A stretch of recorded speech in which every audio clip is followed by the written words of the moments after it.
Bien, nos encontramos ya con nuestro amigo, el economista Antonio Siriaco, quien nos va a esclarecer sobre algunos acontecimientos a nivel económico ocurridos durante los últimos días, y uno de ellos es la emisión de bonos por unos 3.800 millones de dólares, una cifra que nos luce grande y que es grande. Así es. Mira, Susana y Alberto, se ha visto, el gobierno lo ha visto como un éxito. Y yo creo que cuando tú colocas 3.800 millones de dólares en los mercados internacionales, que las tasas de interés a nivel internacional están por el piso y que tú le estás dando un rendimiento, en algunos casos hasta de un 6.2%, obviamente que tú vas a encontrar una gran demanda de esos bonos.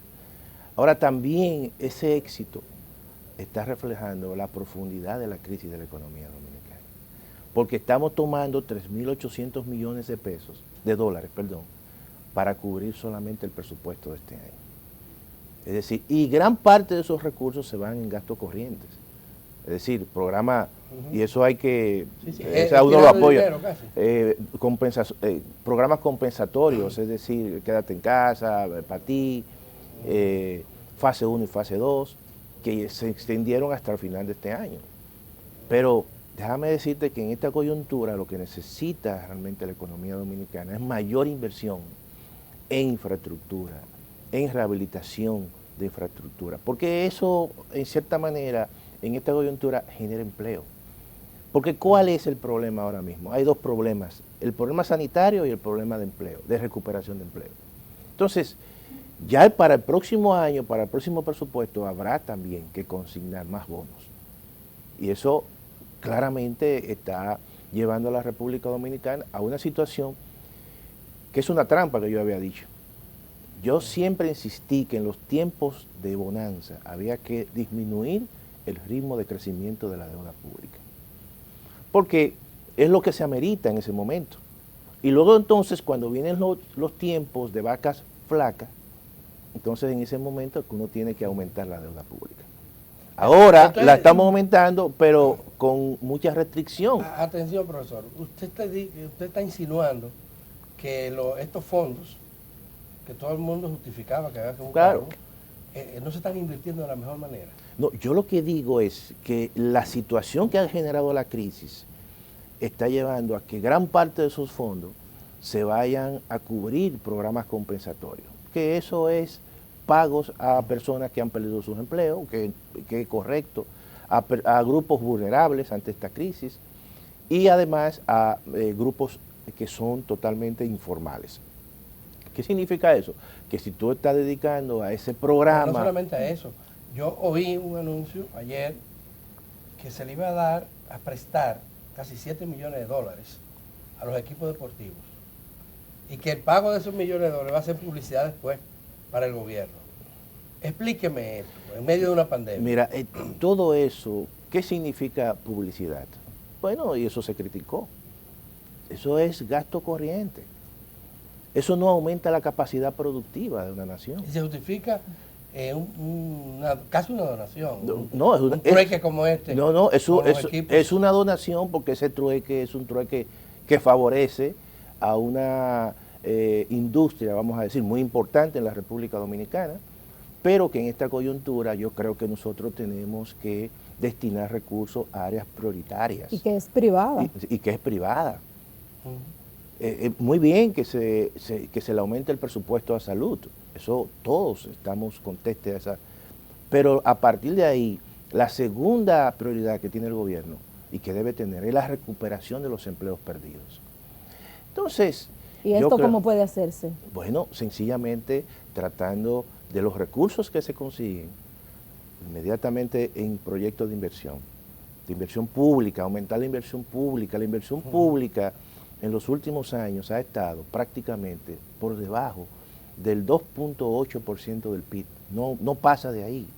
Cuando lo normal para una economía como la República Dominicana debe ser el 5% del Producto Interno Bruto. Yo creo que para el próximo año los bonos que se consignen tienen que estar dedicados exclusivamente a la inversión pública y que la inversión pública se incremente por lo menos en el 5% del PIB. porque eso es lo que va a acelerar todo el proceso de recuperación económica. ¿Y qué áreas podrían ser prioritarias para la inversión de recursos del Estado con el fin de dinamizar la economía y al mismo tiempo satisfacer necesidades fundamentales de la sociedad? Mira, el gobierno, Adalberto, ya ha identificado dos importantes áreas. El polo turístico del sur, a partir, por ejemplo, de Bahía de las Águilas, y también la reconstrucción y ampliación del puerto de Manzanillo. Esos son dos actividades, dos proyectos sumamente importantes que te generan empleo, que te encadenan mucho con otras actividades. Por ejemplo, en el caso del sur, tú puedes encadenar gran parte, todo el sector del turismo con la construcción y la agricultura. Pero en ambos casos, lo que, pues no se han dado muchos detalles Claro. de esto, lo que el gobierno ha anunciado oficialmente es que busca una alianza público-privada. En otras palabras, el Estado le va a ceder tierra, le va a ceder permiso, lo va a liberar de impuestos, para que si usted quiere invertir, invierta en esos lugares. Un fideicomiso. Ese es el fideicomiso. Sencillamente tú cedes el patrimonio. Pero eso tiene un condicionante que depende mucho del que tiene el dinero. Ahí voy. Porque la gerencia también la van a tener. No, y gran parte del riesgo también Ajá. se traslada al Estado, porque Sí. al final muchas veces, supongamos que tú estableces un fideicomiso para desarrollar Bahía de las Águilas. Sí. Eso implica que el sector privado va a traer una parte de dinero, pero también una parte la va a emitir en deuda. Tú puedes emitir acciones a partir y bonos a partir de ese proyecto y colocarlo, supongamos, en la bolsa de valores. Entonces, ahí hay una responsabilidad fiscal. ¿Quién la va a asumir? Bueno, la ley, la 4720, lo define que el Estado generalmente va a asumir esa responsabilidad fiscal. ¿Tú entiendes? Todos esos riesgos también hay que medirlos. Pero, ¿por qué yo digo que el Estado es que tiene primero que hacer esas inversiones? Porque la ley 4720, la alianza público-privado, no es algo que viene de forma inmediata. Eso se lleva tiempo. Eso se lleva tiempo. Eso no es algo que sencillamente ¿Y qué automático. puede hacer el gobierno en ese sentido? No, yo lo que entiendo es que los recursos que el Estado tenga comience a desarrollar esos proyectos y comience, porque en tiempos de crisis, incluso eso, todos los tratadistas, economistas, dicen que el Estado en estos momentos es que tiene que romper con la incertidumbre. Oye, el sector privado, sencillamente, en tiempos de crisis, espera que el Estado dé la primera, como dicen, Señal. la primera señal. Y tenemos que encender la mecha, si no el tiempo pasa. El tiempo pasa y evidentemente la población dominicana que está desempleada, estamos hablando de que en estos momentos oficialmente hay más de 800.000 personas que están desempleadas. De manera tradicional, los bonos han sido uno de los métodos favoritos del Estado para conseguir financiamiento. ¿Podría el año próximo obtener financiamiento el Estado por otras vías? ¿O sería viable? Mira, lo que ocurre, Susana, que las demás vías están un tanto lentas y secas de recursos. Los organismos internacionales en esta época no tienen recursos. Esa es la realidad. Entonces, ¿cuál sería la otra opción?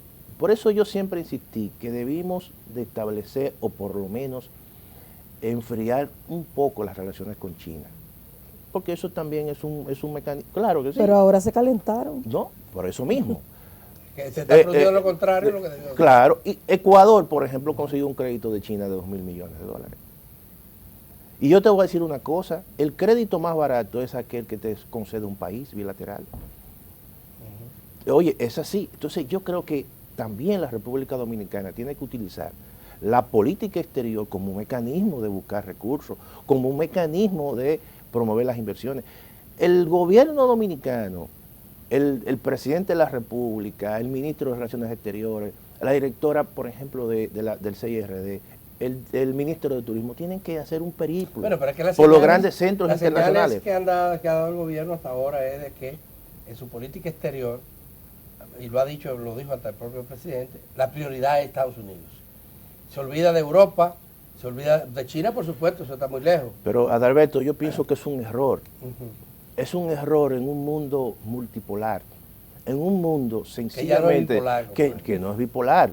No es que obviamente nuestro socio natural por el tipo de relaciones, por la cantidad de dominicanos que viven allí, por la cantidad de turistas que vienen aquí de Estados Unidos. Pero también tú tienes que reconocer que hay otros polos que se han desarrollado, que tienen muchos recursos, que están desarrollando toda una especie de cordón, de ruta importante, donde países de todo el mundo están incorporándose. Entonces tú no puedes tampoco alejarte. Y eso... La inversión europea es superior ya a la inversión norteamericana. Sí, así es, así es. Y incluso... Y la no reembolsable también. No, así es. Siempre ha sido así. Siempre la ayuda al exterior por parte de los países de la Unión Europea ha sido mayor que la ayuda al exterior de Estados Unidos. Ahora, este enfriamiento en las relaciones con China no comenzaron con este gobierno. El gobierno pasado que hizo, claro, tomó una decisión apropiada y saludada por casi todos los sectores del país, como que reculó después, cuando Estados Unidos se puso bravo. Pero hay cosas que se hacen y no se dicen. Sí. Entonces uno tiene que obrar en ese sentido de esa manera. Pero cuando tú escuchas a la máxima autoridad del exterior diciendo una cosa, entonces obviamente que eso ya es como un sello, ¿no? Entonces yo creo, porque yo creo que hay que ser en ese sentido muy cuidadoso e inteligente. Obviamente estamos hablando de dos países que están en una lucha comercial. Sí. Y que la República Dominicana... No tiene por qué estar con no uno tiene con el por, otro. Claro que sí. No. Ese es mi punto de vista. Tú tienes que sacarle provecho a esos espacios. La República Dominicana está bien ubicada. La República Dominicana tiene que recibir inversiones de todos los frentes, porque eso nos conviene a nosotros. Tiene un clima político. Tiene un clima político favorable a la que inversión. es estable. Sí. Entonces, en ese sentido, yo creo que la política exterior tiene que ser muy horizontal. Sí. Ese es pero- y vinculada, obviamente, con la atracción de inversiones. Y eso Claro. va a mejorar y alimentar la alianza público-privada. Claro. Hay el impacto que va a tener esta cantidad enorme de dinero Claro. en moneda fuerte, si la comparamos con la nuestra, Claro, claro. que entra al país. ¿Cuál será ese impacto que va a tener en la sociedad dominicana todo ese dinero? De pronto se supone que la tasa del dólar de cambiaria... Mira, yo creo que el gobierno tomó todo ese dinero, obviamente porque hay un déficit muy grande, hay una caída de los ingresos. Si tú comparas el presupuesto original, que el gobierno estimó 790 mil millones de pesos como ingresos tributarios, y en el presupuesto complementario habla de 610 mil, estamos hablando de prácticamente una caída que sobrepasa los 150 mil millones. Tú tienes que cerrar un déficit que para este año ya va por el 9.9 del PIB.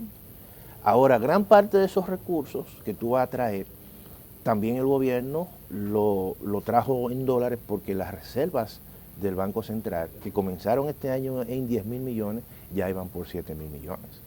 Por lo tanto, y hay que recordar que estos meses, tanto el mes de septiembre como de octubre, son meses de reposición de inventarios para el mes de diciembre. Claro, y hay mucha demanda. Y hay mucha demanda de dólares. Por lo tanto, tú tienes que tener un buen respaldo para romper las expectativas de un incremento del tipo de cambio en esta coyuntura. ¿Podría repercutir en la tasa de cambio esta inyección de recursos extranjeros, de dinero en dólares? Por lo menos mantiene una calma. Porque está estabilizado. Sí, está inclusive estabilizado. bajó un No, poquito claro. El nerviosismo que hubo. Claro, se calmó. Entonces, desde antes que llegara estos dólares. Exactamente. Entonces, tú tienes que mantener eso porque estos son meses que hay una mayor demanda de dólares. Entonces, para evitar cualquier situación o cualquier reversión que pueda ocurrir con esa situación, entonces tú haces esa emisión, se hizo esa emisión, esos recursos evidentemente rompen con las expectativas, pero todos sabemos que al final esos recursos se van a gastar y se van a gastar para apoyo presupuestario. Y entonces eso evidentemente lo que yo siento es que no va a haber grandes inversiones. Y para el próximo año vamos a hacer lo mismo. Pero yo lo que digo que si nosotros... Hay que poner la gente a empezar a recoger basura.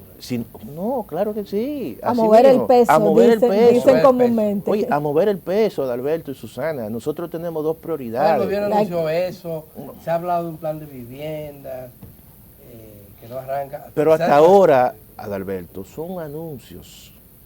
Y yo creo que eso tú lo puedes hacer para ganar tiempo, pero llega un momento en que la gente después te va a reclamar.